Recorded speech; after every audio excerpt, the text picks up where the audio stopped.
ఇది వాస్తవం ఛానల్ ప్రేక్షకులకి నమస్కారం. ఈరోజు మనతో పాటు మన స్టూడియోలో ఉన్నారు డాక్టర్ పలుకురి నాగేంద్ర గారు, స్పైన్ సర్జన్. ఎఫ్ఎన్బి స్పైన్ సర్జరీ అని ప్రత్యేక విభాగంలో దేశంలో 10 సీట్స్ మాత్రమే సంవత్సరానికి ఆఫర్ చేసే ఈ కోర్సులో వెన్నెముక విభాగంలో మన నవ్యాంధ్రప్రదేశ్ రాష్ట్రంలో స్పైన్ సర్జరీ పైన ప్రత్యేక శిక్షణ పొందిన రెండవ వ్యక్తిగా మన గుంటూరు నగరంలో గడిచిన 7 సంవత్సరాలుగా 3000కు పైగా వెన్నెముక ఆపరేషన్లు విజయవంతంగా పూర్తి చేసి 100% ఆపరేషన్స్లో సక్సెస్ అయ్యారు. ఎండోస్కోపీ స్పైన్ సర్జరీ విభాగంలో కేవలం ఒకే ఒక్క కుట్టుతో వెన్నెముక ఆపరేషన్లో 100కి పైగా చేసి మన ఆంధ్రప్రదేశ్ రాష్ట్రంలోని ప్రఖ్యాత గడిచిన వైద్యులు డాక్టర్ పలుకురి నాగేంద్ర గారు, స్పైన్ సర్జన్తో ఈరోజు కార్యక్రమం. సార్ నమస్తే. ముందుగా అసలు మన శరీరంలో వెన్నెముక యొక్క ప్రాముఖ్యత ఏంటి? అండ్ చాలా మందికి చూసుకుంటే వెన్నెముక సమస్య ఎక్కువగా కనిపిస్తూ ఉంది. ఇది ఎందుకు వస్తుందంటారు? వెన్నెముక అనేది సెంట్రల్ బోన్, అంటే మన అప్పర్ అన్ని పార్ట్స్ని కనెక్ట్ చేసే బోన్గా స్పైన్ ఉంటుందన్నమాట. సో మోకాలు అవనియండి, షోల్డర్ అవనియండి, మనం ఏదో ఒక టైంలో వాటికి రెస్ట్ అనేది ఇవ్వగలుగుతాం. అంటే ఇప్పుడు నీకు ఒక బ్రేస్ వేస్తే నీ కొంచెం రెస్ట్లోకి వెళ్తుంది, లేకపోతే పడుకునేటప్పుడు అదర్ జాయింట్స్ అన్నీ మనకి రెస్ట్లో ఉంటాయి. కానీ స్పైన్ మాత్రం 24 అవర్స్ మనం పుట్టినప్పటి నుంచి స్పైన్ అనేది ఏదో ఒక విధంగా మనం కదిలినప్పుడు కానివ్వండి, అందులో మూమెంట్స్ అనేవి వాటిలో మనం ఆపడం అనేది కుదరదు. సో కంటిన్యూస్గా స్పైన్ అనేది వేర్ అండ్ టేర్ అనేది కంటిన్యూస్గా జరుగుతూ ఉంటుంది అనమాట. సో మనకి ఎట్లయితే వయసు రీత్యా మోకాలు అనేది అరుగుతూ ఉంటుందో, స్పైన్లో కూడా ఏజ్ రిలేటెడ్గా చేంజెస్ వస్తూ ఉంటాయి. 90% ఆఫ్ ద సెనారియోస్లో వెన్ను సమస్యలు అనేది ఈ ఏజ్ రిలేటెడ్ ప్రాబ్లమ్స్ వల్లగానే వస్తుంటాయి అనమాట. సో ఇది కాకుండా వేరే అదర్ సమస్యలు ఉంటాయి, ఇన్ఫెక్షన్లు అవనివ్వండి, క్యాన్సర్లు, తర్వాత ఏమైనా యాక్సిడెంట్లు అయినప్పుడు స్పైన్ ఫ్రాక్చర్లు, ఇలాగా వేరే కారణాలు ఉంటాయి అన్నమాట. బట్ స్పైన్ అనేది చాలా ఇంపార్టెంట్ స్ట్రక్చర్, ఎందుకంటే మనం ఏ పని చేసినా ఇంక్లూడింగ్ పడుకున్నప్పుడు కూడా స్పైన్ మీద ప్రెషర్ అనేది పడుతూ ఉంటుంది అనమాట. ముఖ్యంగా ఎటువంటి సందర్భాల్లో వెన్నెముక సర్జన్ని మీట్ అవ్వాలంటారు? వెన్నుముక్క సమస్యలు ఏజ్ ప్రకారంగా చూసుకుంటేనండి 3 ఏజ్ కేటగిరీస్గా జనరల్గా డిఫరెన్షియేట్ చేసుకోవచ్చు. సామాన్యంగా వచ్చేది 25 నుంచి ఒక 45 ఏళ్ళ వరకు ఈ సమస్యలు అనేవి ఎక్కువగా ఉంటాయి. ఎందుకంటే యాక్టివ్ లైఫ్ స్టైల్, అంటే ఒక మనిషి తన జీవిత కాలంలో ఎక్కువ ఒత్తిడికి, అంటే వర్క్ చేసే టైంలో ఈ ప్రెషర్స్ అనేవి పడుతూ ఉంటాయి. అంటే ఒక ఫార్మర్ అవ్వనివ్వండి, ఒక సాఫ్ట్వేర్ ఎంప్లాయీ అవ్వనివ్వండి, వాళ్ళ రోజు దినవారీ చర్య ఈ ఏజ్ గ్రూప్లు ఎక్కువ ఉండడం వల్ల సమస్యలు అనేవి వస్తుంటాయి. యూజువల్గా వచ్చేవి డిస్క్ సమస్యలు, లేకపోతే షయాటిక్ అంటాం వీటిని. అంటే వెన్నుపూసలో పూసకి మధ్యలో గుజ్జు ఉంటుంది. సో అది ఎప్పుడన్నా కదిలి బయటకు వచ్చినప్పుడు పక్కనే ఉన్న నరాల మీద ఒత్తిడి పడి పెయిన్స్ వస్తూ ఉంటాయి.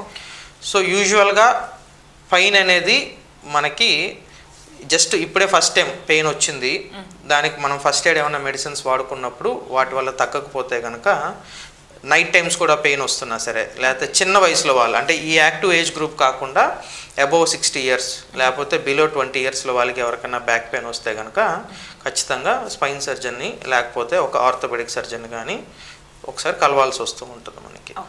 అలాగనే డాక్టర్ గారు, ఇప్పుడు వెన్నెముక సమస్యల్ని ఎలా గుర్తించవచ్చు అంటారు? చాలా వరకు పెయిన్స్ మెకానికల్ పెయిన్స్ అంటామండి. అంటే పొద్దున్న లేచినప్పుడు బాగానే ఫ్రీగానే ఉంటారు, పనికి వెళ్ళి వచ్చిన తర్వాత సాఫ్ట్వేర్ అవనివ్వండి, ఒక రైతు అవనివ్వండి, పని అంతా చేసుకున్న తర్వాత ఒక మెకానిక్ అవనివ్వండి, సాయంత్రం టైంకి ఒత్తిడి వల్ల వచ్చే నొప్పుల్ని మెకానికల్ పెయిన్స్ అంటాం. సో ఇప్పుడు ఒక పేషెంట్ మన దగ్గరకు వచ్చినప్పుడు కూడా ఫస్ట్ గుర్తించాల్సింది ఏంటంటే అది పని ఒత్తిడి వల్ల వస్తున్న పెయినా, లేకపోతే రెస్ట్గా ఉన్నప్పుడు కూడా పెయిన్ వస్తుంది అన్నదాన్ని గుర్తిస్తాం అనమాట. సో రెస్ట్గా ఉన్నప్పుడు కూడా పెయిన్ వచ్చినా, లేకపోతే ఈ మెకానికల్ పెయినే రోజువారి పనులకు ఇబ్బంది కలిగిస్తున్నా, అంటే వాళ్ళు చేసుకునే డైలీ యాక్టివిటీస్, ఇంట్లో లేడీస్ అయితే ఇంట్లో పని కానీ, ఫార్మర్ అయితే పొలంకి వెళ్ళలేకపోవడం, సాఫ్ట్వేర్ ఎంప్లాయీ అయితే కూర్చొని వర్క్ చేసుకోలేకపోవడం, ఇలాంటి సందర్భాల్లో మనం కన్సల్ట్ చేయాల్సిన అవసరం ఉంటుంది. అలాగే డాక్టర్ గారు, ఇప్పుడు సర్వైకల్ స్పాండిలైటిస్ అంటే ఏంటి? స్పాండిలోసిస్ అనేది ఇందాక మనం అనుకున్నట్టుగా వయసు రీత్యా వచ్చే మార్పుల్ని స్పాండిలోసిస్ అంటారు. అది మెడ దగ్గర వస్తే కనుక, అంటే సర్వైకల్ స్పైన్ అంటే దాన్ని సర్వైకల్ స్పాండిలోసిస్ అంటారు. నడుము దగ్గర వస్తే కనుక వాటిని లంబర్ స్పాండిలోసిస్ అంటారు. సర్వైకల్ అనేది ఎక్కువగా అంటే తల మీద బరువులు పెట్టుకునే వాళ్ళకి, సాఫ్ట్వేర్ ఎంప్లాయీస్కి, లేకపోతే ఫోన్ వాడకం ఎక్కువ, బైక్ మీద వెళ్తూ సైడ్కి ఒక ఫోన్ని పట్టుకొని యూజ్ చేయడం వల్ల మాట్లాడడం వల్ల, ఈ నెక్ పోస్చర్ అనేది సరిగ్గా ఉండకపోవడం వల్ల వీళ్ళలో అరుగుదల అనేది ఒక 60-65+ రావాల్సింది ఎర్లీ ఏజ్లో వస్తుంది అనమాట. సో వీటిని మనం ఎక్స్రే ద్వారా కానీ ఎంఆర్ఐ ద్వారా కానీ గుర్తిస్తాం. వీళ్ళని cervical spondylosis or lumbar spondylosis అనేది అంటూ ఉంటాం. అలాగే సార్, ఇప్పుడు స్పాండిలైటిస్ అంటే అందరికీ తెలిసిందే. ఇప్పుడు అది కాకుండా ఇంకేమన్నా వేరే రకమైన నొప్పులు రావడం అనేది జరుగుతూ ఉంటుందంటారా? అంటే ఏజ్ రిలేటెడ్ 20 to 60 years పక్కన పెడితే యూజువల్గా వీళ్ళలో కార్నల్ స్పాండిలోసిస్ ఉంటుంది. అబోవ్ 60 యూజువల్గా ఏంటంటే ఆస్టియోపోరోసిస్ అంటాం, అంటే ఎముకల్లో బలం తగ్గిపోవడం వల్ల. ఇప్పుడు యాక్టివ్ లైఫ్ స్టైల్ అంతా అయిపోయిన తర్వాత 60+ వాళ్ళకి ఏమవుద్దంటే బోన్స్లో ఉన్న కాల్షియం అనేది లెవెల్స్ తగ్గిపోతూ ఉంటుంది అనమాట. సో దాన్ని ఎప్పుడైతే ఒక సర్టన్ లెవెల్ దాటి కిందకు వస్తుందో దాన్ని ఆస్టియోపోరోసిస్ అంటాం. సో ఈ పెద్ద వయసులో వాళ్ళు ఏంటంటే వాళ్ళేమీ పనులకి ఏమి వెళ్ళరు, జస్ట్ ఒక బస్సులోనో కార్లోనో ప్రయాణం చేస్తూ బైక్ మీద వెళ్తున్నా ఆ స్పీడ్ బ్రేకర్ కుదుపులకు కూడా సడన్గా పెయిన్స్ అనేవి వస్తూ ఉంటాయి అన్నమాట. సో యూజువల్గా వీళ్ళల్లో మనం ఏమైనా టెస్ట్లు ఎంఆర్ఐలు చేస్తూ ఉంటే స్పైన్ ఫ్రాక్చర్స్ అయిన సందర్భాలు కూడా ఉన్నాయి. జస్ట్ అంటే ఒక స్పీడ్ బ్రేకర్ ఉన్న కుదుపులకు కూడా వాళ్ళు ఫ్రాక్చర్ అనేది జరుగుతుంది అనమాట. సో ఎందుకు అంటే దీన్ని ఆస్టియోపోరోసిస్ అంటాం. సో యూజువల్గా సడన్ ఆన్సెట్ ఆఫ్ పెయిన్, అంటే 60 నిన్నటి దాకా బాగానే ఉన్నారు, సడన్గా వంగి లేచారు, లేకపోతే కాలు జారి ఇంట్లో పడ్డారు, దాని తర్వాత నడుము నొప్పి అనేది సడన్గా స్టార్ట్ అయింది. సో యూజువల్గా వీళ్ళల్లో ఆస్టియోపోరోటిక్ ఫ్రాక్చర్స్ అనేది ఒక కారణం అనమాట. ఇది కామన్గా నెగ్లెక్ట్ చేసే విషయం అండి. అందరూ ఒక 40, 50, 60 వచ్చిన తర్వాత సామాన్యంగా ప్రతి ఒక్కరికి ఏంటంటే ఒక అల్ట్రాసౌండ్ అబ్డామిన్ లేకపోతే బ్లడ్ టెస్ట్ చేసి క్రియాటినిన్ బాగుందో లేదో చెక్ చేసుకుంటారు. కార్డియాలజిస్ట్ దగ్గరికి వెళ్ళి హార్ట్ బాగుందో లేదో చెక్ చేసుకుంటారు. అదేవిధంగా బోన్ స్ట్రెంత్ ఎలా ఉందో కూడా ఖచ్చితంగా చెక్ చేసుకోవాలి. ఎందుకు అంటే దీన్ని మార్బిడిటీ అంటాం, అంటే ప్రాణాపాయం పరిస్థితి అయితే రాదు, కానీ ఒకసారి ఏమైనా ఎముక ఫ్రాక్చర్ అయితే అది స్పైన్ అవ్వనియండి, హిప్ ఫ్రాక్చర్ అవ్వనియండి, క్వాలిటీ ఆఫ్ లైఫ్ అనేది డిస్టర్బ్ అవుతుంది అనమాట. అంటే ఒకసారి ఫ్రాక్చర్ అయితే 3 months వరకు మళ్ళీ వాళ్ళ పనులకు వెళ్ళడం అనేది కష్టం, ఎందుకంటే ఫ్రాక్చర్ అయ్యి మొత్తం అంతా యునైట్ అయ్యేంత వరకు. ఇది యూజువల్గా ఫారెన్ కంట్రీస్లో డెక్సా స్కాన్ అనేది ఎర్లీ స్టేజెస్లో గుర్తించడానికి చాలా వాడతారు. ఇది మంత్లీ ఒకసారి, ఇయర్లీ ఒకసారి కూడా అవసరం లేదు. 65+ మగవాళ్ళల్లో 60+ ఆడవాళ్ళల్లో ఒక బేస్ లైన్ టెస్ట్ అంట, అంటే ఒక్కసారి టెస్ట్ చేయించుకుంటే మనకి బోన్ స్ట్రెంత్ అనేది ఒక ఐడియా వస్తుంది. దాన్ని బట్టి మనకి స్కోరింగ్స్ ఉంటాయి అనమాట. అంటే సింపుల్గా చెప్పాలంటే మనం గ్రీన్ జోన్లో ఉన్నామా, ఆరెంజ్ జోన్లో ఉన్నామా, రెడ్ జోన్లో ఉన్నామా అని తెలుస్తుంది. ఆరెంజ్ జోన్ ఒక ఆ ఏజ్ వాళ్ళకి పర్లేదు, రెడ్ జోన్లో ఉన్న వాళ్ళు మెడికేషన్స్ అనేవి వాడుకుంటే ఇట్లాంటి పరిస్థితి రాకుండా అంటే మనం ఈజీగా ప్రివెంట్ చేసుకోగలుగుతాం అన్నమాట. ఓకే, ఇప్పుడు డయాబెటీస్ పేషెంట్స్కి ఎక్కువగా ఈ ఆర్థోపోరోసిస్ వస్తుందని అంటారు, ఇది ఎంతవరకు నిజం అంటారు? డయాబెటిక్స్ పేషెంట్స్లో కూడా బోన్ అనేది మెత్తబడుతూ ఉంటుంది, ఎస్పెషల్లీ కంట్రోల్లో లేకపోయినప్పుడు, ఫిజికల్ యాక్టివిటీ తగ్గడం వల్ల వీళ్ళలో ఆస్టియోపోరోసిస్ అనేది ఫ్రీక్వెంట్గా చూస్తూ ఉంటాము. అలాగే కిడ్నీ సమస్యలు ఉన్న వాళ్ళలో కూడా యూజువల్గా ఆస్టియోపోరోసిస్ అనేది ఫ్రీక్వెంట్గా వస్తుంటుంది. అలాగే డాక్టర్ గారు, ఇప్పుడు చిన్నపిల్లల్లో కూడా వెన్నెముక సమస్యలు ఎక్కువగా వస్తున్నాయి, అసలు వయసుతో సంబంధం లేకుండా, ఎందువల్ల అంటారు? వీళ్ళల్లో అరుగుదల అనేది చాలా అసాధారణంగా చూస్తూ ఉంటామండి. వీళ్ళల్లో ఇందాక అబోవ్ 60 వాళ్ళకి ఫ్రాక్చర్స్ అనేది ఎట్లా అన్నాము, లెస్ దాన్ 20 years వాళ్ళకి ఇన్ఫెక్షన్స్ అనేది చాలా ఫ్రీక్వెంట్గా చూస్తున్నామండి. లాస్ట్ 2-3 monthsలోనే 3 patients వరకు చూసాము. నిన్న ఒక పేషెంట్ యూకే నుంచి వచ్చారు, స్పైన్ బ్యాక్ పెయిన్ ఉందని చెప్పి ఎంఆర్ఐ తీస్తే ఇన్ఫెక్షన్ ఉంది, టీబీ స్పైన్. సో ఏమవుతుందంటే యూజువల్గా హాస్టల్లో ఉండే పిల్లలు 10th class ఇంటర్మీడియట్ వాళ్ళు ఎడ్యుకేషన్ పర్పస్కి ఇల్లు వదిలి హాస్టల్స్కి అది వెళ్తుంటారు. అక్కడ ఫుడ్ సరిగ్గా ఉండక, డైట్ బాగోక, బాడీలో ఇమ్యూనిటీ తగ్గి ఇన్ఫెక్షన్స్ అనేవి వస్తుంటాయి అనమాట. అందులో ఇండియాలో టీబీ స్పైన్ అంటాం, అంటే టీబీ ఇన్ఫెక్షన్ ఊపిరితిత్తులకే కాకుండా వెన్నుపూసకు కూడా వస్తుంటుంది. లాస్ట్ 2-3 monthsలో చాలా మందికి చూసామండి. ఎస్పెషల్లీ ఎగ్జామ్ టైంలో స్ట్రెస్ ఎక్కువయ్యి యూజువల్గా డైట్ అది సరిగ్గా కాన్సన్ట్రేట్ చేయక ఇన్ఫెక్షన్స్ అనేవి ఫ్రీక్వెంట్గా వస్తుంటాయి. సో వీళ్ళు కూడా ఏమైనా పెయిన్ ఉంటే కనుక కొంచెం ఎర్లీగా కన్సల్ట్ చేస్తే మనం ఎర్లీ స్టేజెస్లో డిటెక్ట్ చేసుకోగలుగుతాం. అలాగే సార్, ఇప్పుడు విద్యార్థులు కానీ ఉద్యోగస్తులు కానివ్వండి, ఎటువంటి జాగ్రత్తలు తీసుకుంటే ఈ వెన్నెముక సమస్యలు రాకుండా ఉంటాయంటారు? ఫస్ట్ ఏ ఏజ్ గ్రూప్ వాళ్ళకన్నా వెన్ను సమస్యలకు గుడ్ న్యూట్రిషన్ అనేది చాలా ఇంపార్టెంట్ అండి. High protein, high calcium diet అనేది మన బోన్ స్ట్రెంత్కి చాలా ఇంపార్టెంట్. దాంతోపాటు బేసిక్ ఎక్సర్సైజెస్, అంటే జిమ్కి ఏం వెళ్ళాల్సిన అవసరం లేదు, ఇంట్లోనే లేకపోతే మన కుర్చీలోనే కూర్చొని కొన్ని బేసిక్ ఎక్సర్సైజెస్ ఉంటాయి స్పైన్ స్ట్రెంథనింగ్కి. ఆ విధంగా చూసుకుంటే ఇది జనరల్ ప్రికాషన్స్ ఏ ఏజ్ గ్రూప్ వాళ్ళకన్నా సరే. తర్వాత ఇందాక అన్నట్టు స్టూడెంట్స్కి, విద్యార్థులకు డైట్ అనేది ఎస్పెషల్లీ హాస్టల్లో ఉండేవాళ్ళు డైట్ అనేది కొంచెం హెల్దీ న్యూట్రిషన్ కవర్ అయ్యేలా చూసుకుంటే సరిపోతుందండి. వాళ్ళకి పోస్చర్ రిలేటెడ్ పెయిన్స్ కానీ అవన్నీ రిలేటివ్గా తక్కువగానే వస్తాయి. 25-30+ వాళ్ళకి ఎస్పెషల్లీ సాఫ్ట్వేర్ ఉద్యోగాలు, గవర్నమెంట్ జాబ్స్, టీచర్సు వీళ్ళందరూ మార్నింగ్ నుంచి సాయంత్రం వరకు ఆల్మోస్ట్ 6 to 8 hours చైర్లోనే కూర్చుంటారు. వీళ్ళకి క్రానిక్ సిట్టింగ్ వల్ల బ్యాక్ పెయిన్స్ అనేవి ఫ్రీక్వెంట్గా వస్తుంటాయి. సో మీ యూజువల్గా సజెస్ట్ చేసేది ఏంటి అంటే 45 minutes నుంచి 1 hourకి ఒక చిన్న బ్రేక్. ఇప్పుడు అందరికీ స్మార్ట్ వాచెస్ వచ్చాయి, ఫోన్స్ ఉన్నాయి, అలర్ట్స్ వస్తున్నాయి, మీరు ఇట్స్ టైమ్ టు వాక్ అని చెప్పి అలర్ట్స్ పెట్టుకుంటే లేచి ఒక 2 minutes నడిచి మళ్ళీ వచ్చి చైర్లో కూర్చోవడం. దీనివల్ల ఆస్టియోపోరోసిస్ ప్రివెన్షన్ ఉంటుంది. తర్వాత సిస్టమ్ హైట్ అనేది మన ఐ లెవెల్కి మ్యాచ్ అయ్యేలాగా పెట్టుకోవడం. సిస్టమ్ చాలా లో హైట్లో ఉన్నప్పుడు ఏంటంటే నెక్ మీద ప్రెషర్ పడుతుంది అనమాట.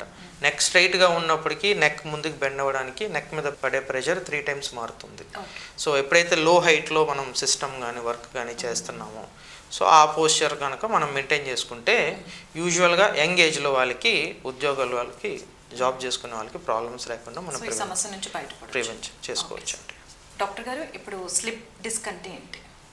ఇందాక చెప్పినట్టుగా వెన్నుపూస అనేది మన చైన్స్లో బీడ్స్ ఎట్లా ఉంటాయో, పర్ల్స్ ఎట్లా ఉంటాయో పూసలుగా ఉంటుంది.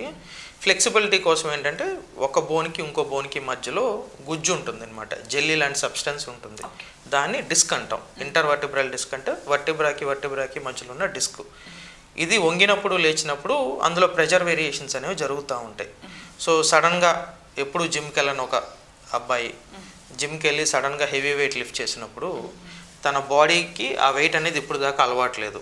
సో ఆ ప్రెషర్ ఎగ్జాంపుల్ పడ్డప్పుడు ఆ గుజ్జు అనేది దాని బౌండరీస్ దాటి బయటకు వస్తుంది అనమాట. దాన్ని స్లిప్ డిస్క్ అంటాం. ఇది యూజువల్గా ఇంట్లో గ్యాస్ సిలిండర్లను, లేకపోతే జిమ్కి వెళ్ళి వెయిట్ లిఫ్ట్ చేసినప్పుడు, లేకపోతే ఒక రైతు వాళ్ళ పొలంలో ఎప్పుడు రోజువారి వెయిట్ కన్నా ఎక్కువ వెయిట్ లిఫ్ట్ చేసినప్పుడు, సడన్ అబ్నార్మల్ ప్రెషర్ అంటే రోజువారు వాళ్ళు చేసే వెయిట్ కన్నా ఎక్కువ మోతాదుల్లో ప్రెషర్ పడినప్పుడు, ఎస్పెషల్లీ వంగి లేచినప్పుడు ఆ ప్రెషర్ అనేది స్పైన్ మీద పడుతుంది. సో అది స్పైన్కి మధ్యలో ఉన్న డిస్క్ మీద ప్రెషర్ పడుతుంది అనమాట. దానివల్ల ఆ పీస్ అనేది బయటికి రావడాన్ని మనం స్లిప్ డిస్క్ అంటాము. దాని నుంచి వచ్చే జాలుని షయాటికా అంటాం. ఫ్రీక్వెంట్గా మనం యంగ్ ఏజ్ గ్రూప్లో చూస్తాం.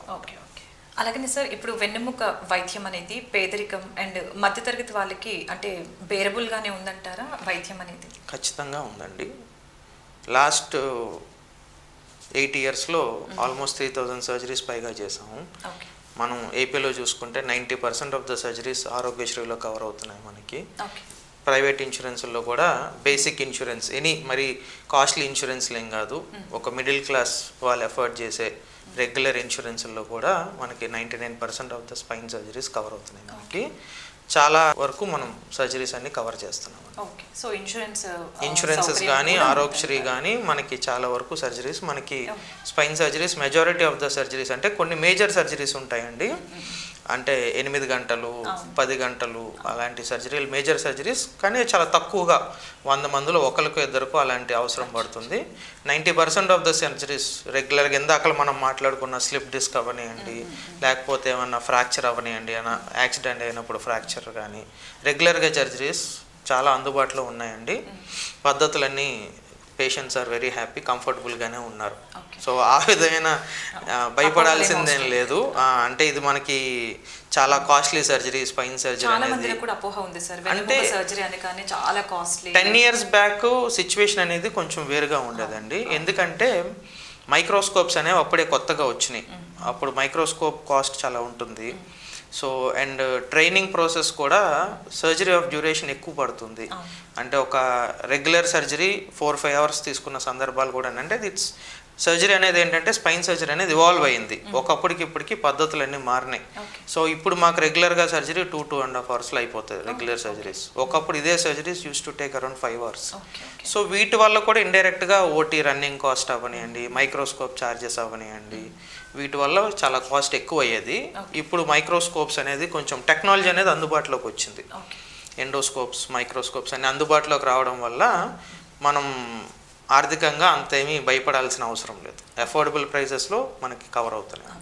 అలాగనే సార్, అందరిలో ఉన్న అపోహ ఇట్లాంటి స్పైన్ సర్జరీస్ చేసుకుంటే సక్సెస్ రేట్ తక్కువ ఉంది అని అంటూ ఉంటారు. సో దానికి భయపడి జనాలందరూ కూడా అడుగు ముందేయడానికి భయపడుతున్నారు. సో ఈ అపోహని మీరేమన్నా? ఉందండి, ఇప్పటికీ సర్జరీ అంటే చాలా మంది భయపడతారు. దానికి 2-3 కారణాలు ఉన్నాయండి. ఎందుకంటే ఇందాక మనం చెప్పుకున్నట్టుగా పెయిన్ ని కూడా భరిస్తున్నారు, కానీ సర్జరీ అనేది ఆగిపోతున్నారు.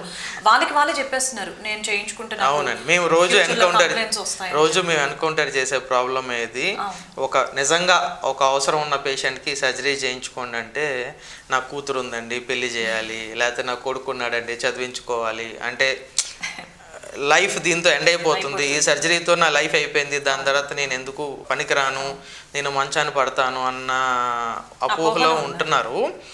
అంటే దీనికి ఒకప్పుడు కొన్ని కాంప్లికేషన్స్ జరిగినాయి, వాట్ ఎవర్ బి రీజన్స్. అప్పుడు మైక్రోస్కోప్స్ అనేవి లేవు. సో లోపల ఎట్లుంటుంది అంటేనండి, మనకి వెన్నుపూస అనేది 1.5 సెంటీమీటర్ ఉంటుంది, అంటే హార్డ్లీ ఎంత డిస్టెన్స్ ఉంటుంది. సో మన నరాలన్నీ ఆ 1.5 సెంటీమీటర్లో ఉంటాయి. సో ఎనీ స్పైన్ సర్జరీ చేసేటప్పుడు ఆ నరాల దగ్గరలోనే వర్క్ చేస్తూ ఉంటాం. సో ఈ మైక్రోస్కోప్ అనేది ఏంటంటే మనకి చాలా క్లియర్ వ్యూ వస్తుందన్నమాట మనకి. ఒకప్పుడు ఈ మైక్రోస్కోప్స్ లేనప్పుడు, లేకపోతే ఈ క్లియర్ వ్యూ లేకపోవడం వల్ల నరాలు అనేవి కట్ అవ్వడాలు, లేకపోతే నరాల మీద ప్రెషర్ పడ్డాలు, తర్వాత ఏంటంటే వెన్నుపూసలో స్క్రూస్ అంటాం, స్క్రూస్ వేసేటప్పుడు సియామ్ అనేది ఎక్విప్మెంట్ ఉండేది కాదు. సో స్క్రూస్ తప్పుగా వెళ్ళి నరం మీద ప్రెస్ అవ్వడాలు, ఇలాంటి సందర్భాలు జరిగినాయి. That was almost around 8 to 10 years back అలాంటి సందర్భాలు జరిగినాయి. దానివల్ల ఏంటంటే చాలా వరకు భయం అనేది వచ్చింది. తర్వాత కొత్త టెక్నిక్స్ వచ్చినాయి, ఏంటంటే ఇంజెక్షన్స్ అని, నర్వ్ రూట్ ఇంజెక్షన్స్ అని, ఫిజియోథెరపీలో కూడా కొత్త ఎక్విప్మెంట్స్ అన్నీ వచ్చినాయి. సర్జరీ అందరికీ కూడా అవసరం పడదు. 10 మంది మాకు ఓపీడీకి వస్తే 6 members 7 members విత్ మెడిసిన్స్ కానివ్వండి, లేకపోతే స్పైన్కి ఇంజెక్షన్స్ కానివ్వండి, బేసిక్ ఓపీడీ ప్రొసీజర్స్ ద్వారానే చాలా వరకు క్యూర్ అవుతుంది. సర్జరీ అడ్వైజ్ చేసేది హార్డ్లీ 20 members, అంటే 10 మందిలో 2 మాత్రమే సర్జరీ అడ్వైజ్ చేస్తున్నాం. అవి కూడా రిజల్ట్స్ అనేవి సాటిస్ఫాక్టరీగానే ఉన్నాయి. పనులు చేసుకుంటున్నారు, ఉద్యోగాలకు వెళ్తున్నారు, రైతులు పొలంకి వెళ్తున్నారు, 99% నార్మల్ లైఫ్ లీడ్ చేస్తున్నారు. ఇప్పటికీ సార్ బాగా చదువుకున్న వాళ్ళకి కూడా అపోహ ఉంది, అమ్మో పర్లేదు టాబ్లెట్లు వేసుకొని మేనేజ్ చేద్దాంలే అని సర్జరీకి వెళ్ళట్లేదు అనమాట. ఇన్ జనరల్ సర్జరీ అంటేనే భయం అండి. అందులో స్పైన్ అంటే కాంప్లికేషన్స్ ఏంటంటే మేము నరాల దగ్గర వర్క్ చేస్తూ ఉంటాం కాబట్టి ఏమాత్రం తేడా వస్తే కాళ్ళల్లో మేము నడవలేము, రెగ్యులర్ వర్క్ చేయలేము అన్న దాంట్లో ఉంటుంది. There are few high risk surgeries, అంటే నిజంగా కొన్ని సర్జరీల్లో రిస్క్ అనేది ఉంటుంది, కానీ తక్కువ రిస్క్ అనేది చాలా వరకు తగ్గింది. రిస్కీ సర్జరీస్ కూడా మేము క్లియర్గా పేషెంట్కి ఎక్స్ప్లెయిన్ చేస్తున్నాం. అంటే ఇది కొంచెం రిస్క్ ఉన్న ఆపరేషను, నిజంగా మీ ఇబ్బంది, మీ రోజువారీ పనులు చేసుకోవడం కష్టంగా ఉంది, అసలు మీకు కనీసం లేచి మీరు బాత్రూమ్ కూడా వెళ్ళలేకపోతున్నారు, లేకపోతే కనీసం మీరు లేచి బయటకు కూడా వెళ్ళలేకపోతున్నారు అంటేనే చేయించుకోండి అని చెప్తున్నాం. బట్ వెరీ రేర్, అలా చెప్పే సందర్భాలు కూడా చాలా తక్కువ. ఓకే ఓకే సార్, అలాగే ఇప్పుడు వెన్నెముక సర్జరీ చేయించుకున్న వాళ్ళు నార్మల్ లైఫ్ లీడ్ చేయొచ్చు అంటారా? అంటే ఎన్ని రోజులు రెస్ట్ తీసుకోవాలి, దాని తర్వాత వాళ్ళ లైఫ్ అంతా, అంటే లైఫ్ స్టైల్ అంతా నార్మల్గానే ఉంటుందంటారా? 2 to 3 months కొంచెం రెస్ట్ అడ్వైజ్ చేస్తున్నాం అండి. ఎందుకంటే సర్జరీలో 2-3 types ఆఫ్ సర్జరీస్ ఉంటాయి. డిస్క్ సర్జరీ అంటే కనుక జస్ట్ బయటకు వచ్చిన పీస్ వరకే రిమూవ్ చేస్తాము. సో ఏమవుద్దంటే స్కిన్ హీల్ అయిపోతుంది, కానీ లోపల మజిల్స్ అన్ని హీల్ అవ్వడానికి మనకు 2 to 3 months పడుతుంది. 2 to 3 months complete bed rest మేము అడ్వైజ్ చేయం. వాళ్ళు లేచి 1 monthకి కొంచెం ఇంట్లో కిచెన్ దగ్గరికి వెళ్ళి కాఫీ టీ చేసుకోవడం, కాస్త ఒక కర్రీ రైస్ వండుకోవడం, ఇంటి బయటకు వెళ్ళి ఫంక్షన్స్కి వెళ్ళి దగ్గరలో ఇంటి బయటకు వెళ్ళి వాకింగ్ చేసుకొని రావడం, అవన్నీ 1.5 months నుంచి అలౌ చేస్తున్నాం.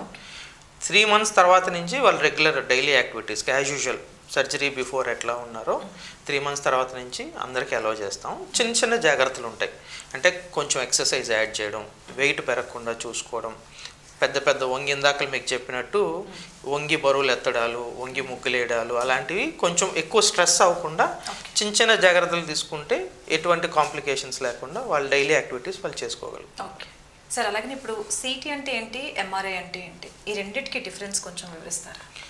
సిటీ స్కాన్ అనేది అడ్వాన్స్డ్ ఎక్స్రే, అంటే ఎక్స్రేనే 3-dimensional వ్యూలో చూస్తున్నప్పుడు సిటీ స్కాన్ అంటామండి.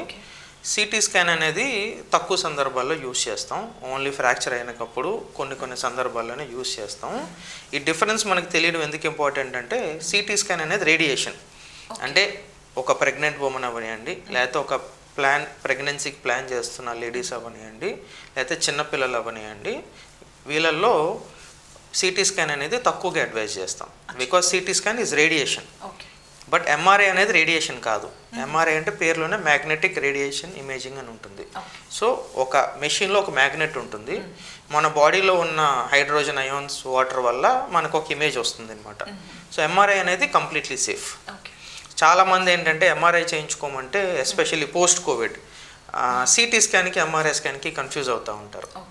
కోవిడ్లో ఏం జరిగిందంటే సిటీ స్కాన్ అనేది చేయించాం.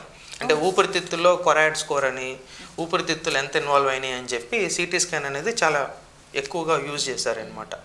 ఆ సిటీ స్కాన్ అనేది రేడియేషన్, దాన్ని ఎంఆర్ఐతో కన్ఫ్యూజ్ అవుతూ ఉంటారు. ఎంఆర్ఐ అనేది కంప్లీట్లీ సేఫ్. సో దానివల్ల రేడియేషన్ అనేది ఉండదు. ప్రెగ్నెంట్ ఉమెన్ అవ్వనివ్వండి, లేకపోతే చిన్నపిల్లలు అవ్వనివ్వండి, ఎటువంటి కాంప్లికేషన్స్ లేకుండా కంఫర్టబుల్గా రేడియేషన్ అనే లేకుండా ఎంఆర్ఐ అనేది చేయించుకోవచ్చు. సో ఆ డిఫరెన్స్ అనేది కొంచెం అంటే కన్ఫ్యూజ్ అవుతూ ఉంటారు. ఎంఆర్ఐ అంటే రేడియేషన్ అనుకుంటారు, ఎంఆర్ఐ రేడియేషన్ కాదు. ఓకే, ఈ సిటీ స్కాన్ అనేది ఏ టైంలో మీరు prefer చేస్తారంటారు?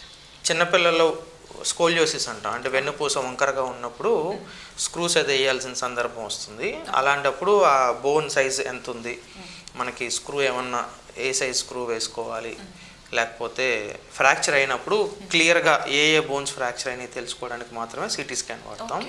Regular slip disc, stenosis అంటాము, ఈ ఫ్రాక్చర్స్ ఇందాకలా ఆస్టియోపోరోటిక్ ఫ్రాక్చర్స్, అన్ని సందర్భాల్లో 99% ఎంఆర్ఐ వాడతాం. సార్, ఇప్పుడు చెయ్యి జాలు వచ్చినప్పుడు అంటే గుండెకి సంబంధించిన డాక్టర్ని కలవాలంటారా, లేకపోతే ఈ స్పైన్కి సంబంధించిన డాక్టర్ని కలవాలంటారా? సో లెఫ్ట్ సైడ్ చెయ్యి జాలు వస్తే కనుక ఫస్ట్ కార్డియాలజిస్ట్నే కలవాలండి. ఎందుకంటే కొన్ని సందర్భాల్లో మనకి హార్ట్ అనేది ఎర్లీ యాంజైనా అంటాం, హార్ట్ అటాక్ లాగా ఏమైనా వచ్చిన సందర్భాలు ఉన్నప్పుడు కూడా కొన్నిసార్లు చెస్ట్ కాకుండా ఇటు పక్క లెఫ్ట్ హ్యాండ్ అంతా కూడా పెయిన్ వస్తూ ఉంటాయి సందర్భాలు ఉన్నాయి. స్పైన్ యూజువల్గా ఎమర్జెన్సీ కండిషన్ ఏమీ కాదు. సో ఒకసారి కార్డియాలజిస్ట్ దగ్గరికి వెళ్ళి ఈసీజీ తీసుకొని మనకి ఏమైనా అబ్నార్మాలిటీస్ ఉన్నాయో లేదో చెక్ చేసుకుంటేనే మంచిది. రైట్ సైడ్ చేయాలి ఉంటే మనకేం భయపడాల్సిందేం లేదు. లెఫ్ట్ సైడ్ వచ్చినప్పుడు మాత్రమే మనకి క్వశ్చన్ అనేది వస్తుంది అనమాట.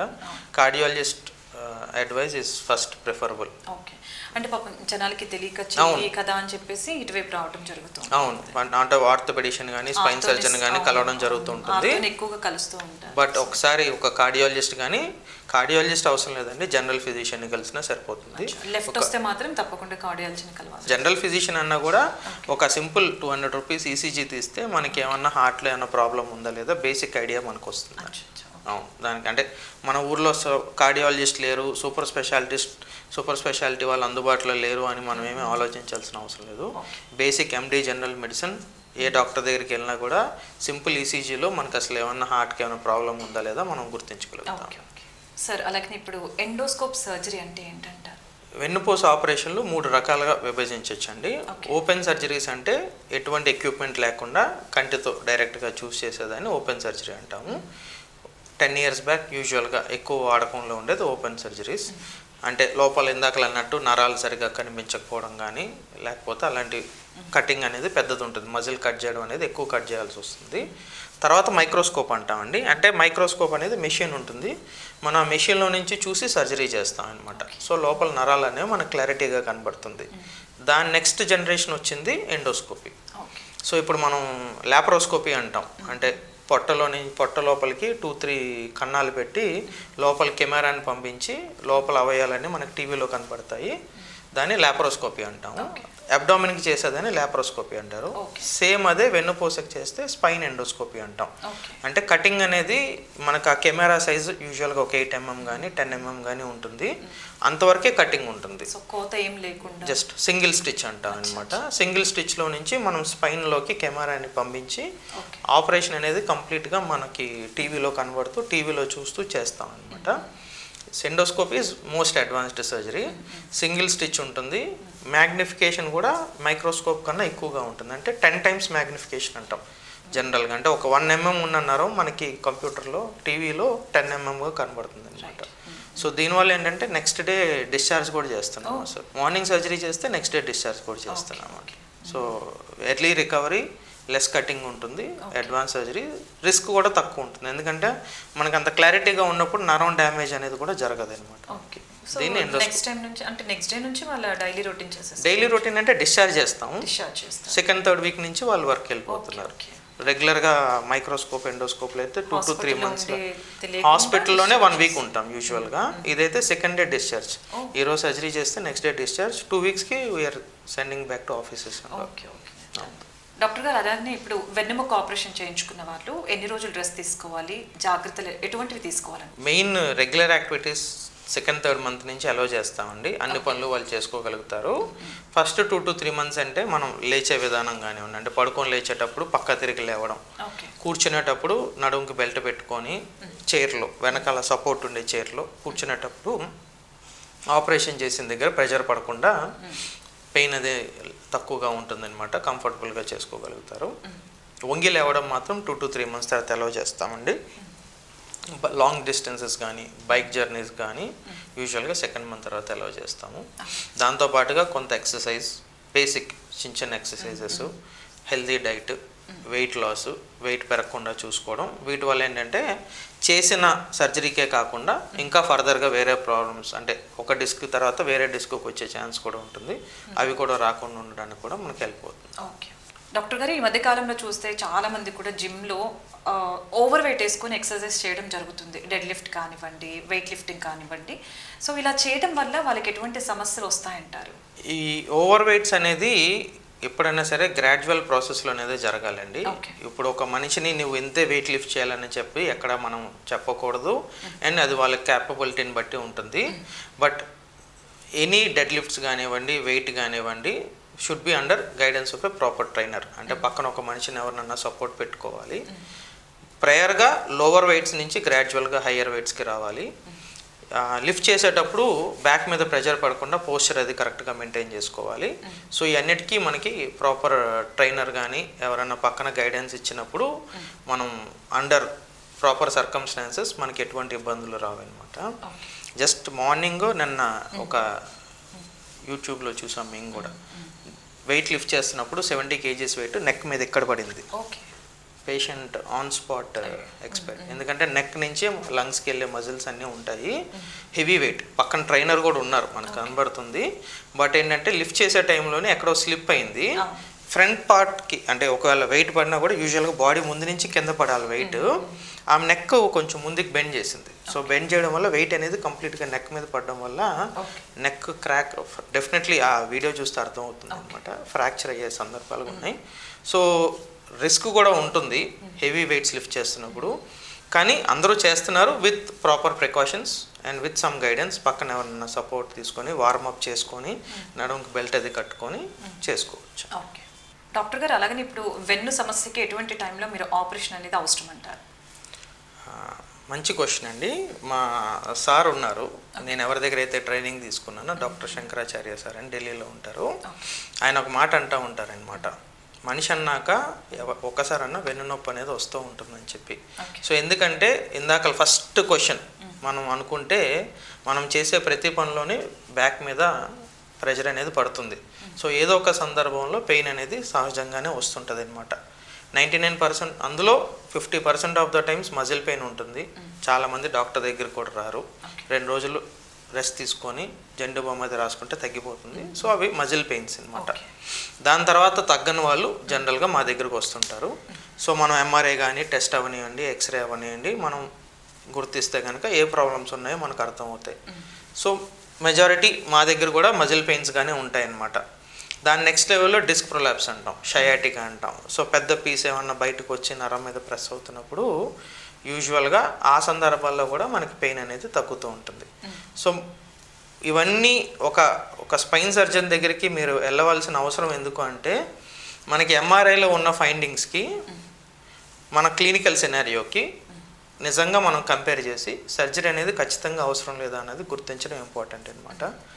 100 మెంబర్స్లో 95% మెంబర్స్కి సర్జరీ అనేది అవసరం పడుతుంది రెగ్యులర్. ఒక ఆర్థోపెడిక్షన్ ఓపీడీ చూస్తే కనుక 50% ఆఫ్ ఎనీ ఆర్థోపెడిక్షన్ ఓపీడీ నడుము నొప్పితోనే ఉంటుంది. సో సర్జరీ అనేది ఏంటంటే చాలా తక్కువ సందర్భాల్లోనే అడ్వైజ్ చేస్తూ ఉంటాం అనమాట. అంటే రోజువారీ పనులు చేసుకోలేనప్పుడు, అంటే ఇందాకలా అనుకున్నట్టు పెయిన్ సివియర్గా ఉన్నా, ఓకే. కాళ్ళల్లో అంటే నరం మీద ఒత్తిడి పడి చేయిజాలు వచ్చినప్పుడు, కాలు జాలు వచ్చినప్పుడు పెయిన్తో పాటు కాళ్ళలో బలం తగ్గితే దాన్ని న్యూరలాజికల్ డెఫిసిట్ అంటాము. సో క్లినికల్ ఎగ్జామినేషన్లో కాళ్ళలో బలం తగ్గింది అనిపిస్తేనే యూజువల్గా నరం ఫర్దర్గా డ్యామేజ్ అవ్వకుండా ఉండడానికి సర్జరీ అడ్వైస్ చేస్తాం అన్నమాట. ఇది తెలుసుకోవడం ఎందుకు ఇంపార్టెంట్ అంటే రోజుకు ఒక 2-3 వాట్సాప్లు వస్తూ ఉంటాయి. ఎంఆర్ఐ రిపోర్ట్ పంపిస్తారు, సార్ సర్జరీ చేయాలా, సార్ మెడికేషన్ చెప్తారా. సో మాకు చెప్పడం ప్రాబ్లం కాదు, పేషెంట్ని చూడాలి. ఎంఆర్ఐతో పాటు కొన్ని సందర్భాల్లో ఏమవుతుందంటే ఎంఆర్ఐలో కంప్రెషన్ చాలా ఎక్కువగా ఉంటుంది, కానీ పేషెంట్ ఎప్పుడైతే తీసుకొని రమ్మంటామో కంప్రెషన్ ఉన్నప్పటికీ కూడా సిమ్టమ్స్ అంత సివియర్గా ఉండవు. అంటే రోజువారి పనులన్నీ చేసుకోగలుగుతూ ఉంటారు, అప్పుడప్పుడు పెయిన్ వస్తూ ఉంటుంది, లేకపోతే కాళ్ళలో బలం అది బాగానే ఇంటాక్ట్గానే ఉంటుంది. సో ఎంఆర్ఐ చూసి మేము అనుకుంటామంటే ఇంత పెద్ద డిస్క్ ఉంది అంటే డెఫినెట్లీ కాళ్ళలో బలం తగ్గి ఉంటుంది అన్న అపోహలో ఉంటాం. బట్ ఎప్పుడైతే పేషెంట్ని రమ్మని చూస్తామో కాళ్ళలో బలం అది బాగానే ఉంటుంది అనమాట. సో అలాంటి సందర్భాల్లో జస్ట్ వీ కెన్ వెయిట్, చేద్దాము, ఒక 1 వీక్ 2 వీక్ ఆగుతాము అన్నప్పుడు చాలా వరకు తగ్గిపోయిన సందర్భాలు కూడా చాలా ఉన్నాయి. ఓకే. సరే, ఈ మధ్యకాలంలో కాల్షియం టాబ్లెట్స్ అనేది వాడకం బాగా ఎక్కువైపోయింది. సో ఏదన్నా బోన్స్ పెయిన్ అనిపించినా ఏమొచ్చినా కూడా వాళ్ళు ఓన్ ప్రికాషన్తో టాబ్లెట్స్ అనేది మెడికల్ షాప్కి వెళ్ళి తెచ్చుకుంటూ ఉన్నారు. సో ఇది ఎంతవరకు కరెక్ట్ అంటారు? లాంగ్ టర్మ్ యూజ్ చేయడం వల్ల ఏమైనా సమస్యలు వస్తాయంటారా? కాల్షియం టాబ్లెట్స్ యూసేజ్ అనేది డెఫినెట్గా వాడకం అనేది బాగా పెరిగిందండి. కాకపోతే అందరిలో కాల్షియం రిక్వైర్మెంట్ అనేది అవసరం ఉండదు. సో మనం బేసిక్ గుర్తించాల్సింది ఏంటి అంటే మనం తీసుకున్న ట్యాబ్లెట్లో ఉన్న కాల్షియము శరీరానికి వంట పట్టడం, అంటే బాడీలోకి అబ్జర్వ్ అవ్వాలి అంటే విటమిన్ డి అనేది అవసరం. సో విటమిన్ డి ఎప్పుడైతే బాడీలో లేదో మనం ఎంత పవర్ ఉన్న కాల్షియం ట్యాబ్లెట్ వేసుకున్నా అది బయటికి వచ్చేయడం తప్ప బాడీలోకి వెళ్ళదన్నమాట. సో వైటమిన్ డి అనేది మనకి చాలా important first of all. So యూజువల్గా ఈ సందర్భాల్లో చాలా బ్యాక్ పెయిన్స్ ఉన్న వాళ్ళకి చూస్తే మన దగ్గరకి ఓపీడీకి వచ్చిన వాళ్ళలో 4-5 ఎంఆర్ఐలు ఉంటాయి, కానీ వైటమిన్ డి లెవెల్ మాత్రం ఎవరు చెక్ చేయరు అనమాట. వైటమిన్ డి లెవెల్స్ చాలా లోగా ఉంటున్నాయి, ఎందుకంటే సన్ ఎక్స్పోజర్ అనేది బాగా తగ్గింది. సో అందరం ఇండోర్స్లో ఉండడం, ఏసీలో ఉండడం వల్ల వైటమిన్ డి అనేది చాలా సందర్భాల్లో లోగా ఉంటుంది. ఎప్పుడైతే వైటమిన్ డి అనేది బాడీలో నార్మల్గా ఉందో కాల్షియం ట్యాబ్లెట్ తీసుకోవాల్సిన అవసరం అనేది ఉండదు.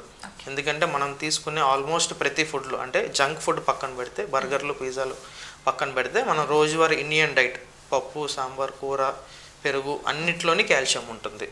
సో విటమిన్ డి ఎప్పుడైతే నార్మల్గా ఉంటుందో కాల్షియం ట్యాబ్లెట్ అనేది తీసుకోవాల్సిన అవసరం లేదు. ఇందాకలు చెప్పినట్టు అనుకున్నట్టుగా 60 ఇయర్స్ తర్వాత 55 ఇయర్స్ తర్వాత ఏమన్నా ఎముకల్లో బలం తగ్గినట్టు అనిపిస్తే, ఆస్టియోపోరోసిస్ అనేది ఉంటే కనుక అలాంటి సందర్భాల్లోనే వైటమిన్ డితో పాటు కాల్షియం సప్లిమెంట్ అనేది కూడా ఇస్తూ ఉంటాం అనమాట.